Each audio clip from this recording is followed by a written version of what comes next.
And I think we just got a comment that just all of this talk, it just boils down to this one thing: who decides what speech is hate speech? And I think the answer is the mob.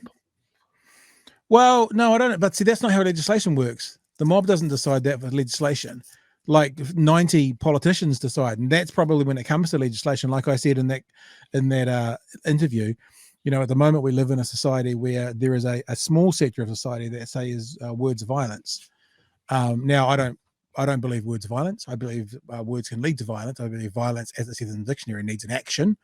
Although we often talk about dictionary definitions can change, but at the moment I believe that words are not violence.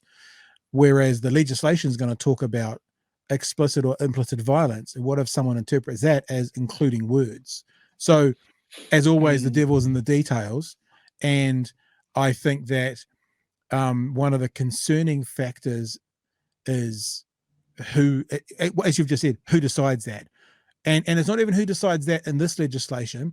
It's who decides that in 15 years from now and rechanges the definition of violence.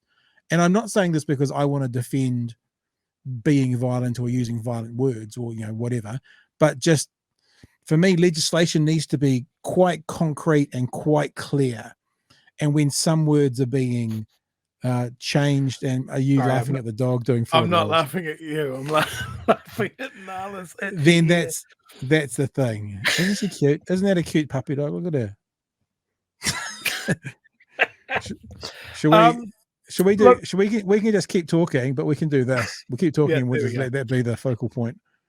One of the things that I like, whenever I think about, when you're trying to legislate something against hate speech and that sort of thing, is what is hate speech? I think I watched a clip of Lee Williams speaking in Christchurch outside the press offices the other day, and it was some of the most, I'm going to say, violent rhetoric without actually saying what he means. Yeah. He's not saying we should charge in there and hang string these people up. We shouldn't shoot politicians, but I would understand if someone did. And it's just like, it's one of those things where you can stand there and objectively go, fuck, that's not cool. We definitely say, he's basically saying, paraphrasing, he wants these people to be strung up, but he hasn't actually said that. And that's that. I think definitiveness is really important when you're taking something to court. Yeah. But these guys know how to say the things that they want to say without triggering a ban on Twitter. They know how to not get kicked off Facebook permanently because they walk right up to that line and they say the things that they want to say without being too explicit. And they know that gives them a tissues thin defense if someone does go like they had in the States with that guy that broke into Nancy Pelosi's house and attacked her husband with a hammer. That guy had been radicalized with this sort of language and these sort of chat rooms. We run the same risks here. And I don't know. So what's the solution then? Because the solution's not going to be just know.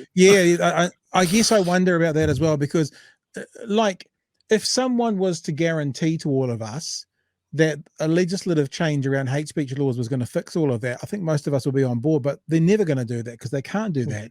So what are the actual solutions here? I don't know either. But I think that I don't know. What did you think about when Dane said oppression of speech is always a power move?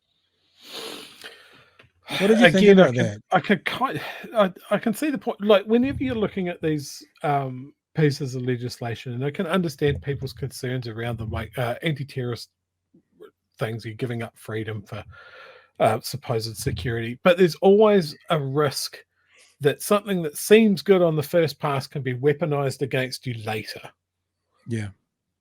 Just because this is something that can be used against right-wing speech doesn't mean that it can't be weaponized against left-wing speech later.